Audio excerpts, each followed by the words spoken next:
কথাতে দেখুন, কথা এভির ভালোবাসার মরশুম। কথাতে একের পর এক নতুন নতুন চমক নিয়ে আসা হচ্ছে। সম্প্রতি কল্পতরু উৎসব এপিসোড হওয়ার পর এবার গল্প ফোকাস হয়েছে এভির মায়ের স্মৃতি ফেরানো নিয়ে।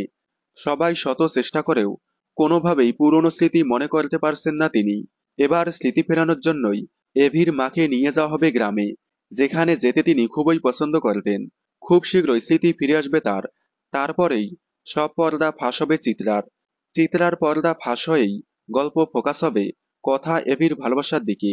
কারণ কথা যখন হসপিটালে ছিল, তখন এভি কথাকে আই লাভ ইউ বললেও এখন কথা ভালো থাকা অবস্থায় এভি কথাকে তার মনের কথা বলতে পারছে না। মানে কথাকে আই লাভ ইউ বলতে গিয়েও থেমে যাচ্ছে। তবে খুব শীঘ্রই কথা ধারাবাহিকে দেখানো হবে কথা এভির ভালোবাসার মরশুম। হয়তো এভির মায়ের স্মৃতি ফেরানোর পরেই চিত্রার পর্দা ফাঁস হয়েই কথা এভির ভালোবাসার মরশুম দেখানো হবে।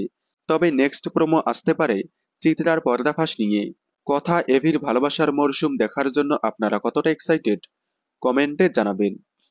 কথা ধারাবাহিকের সকল আপডেট সবার আগে পেতে চ্যানেলটি সাবস্ক্রাইব করে পাশে থাকা বেল আইকনটি বাজিয়ে দিন।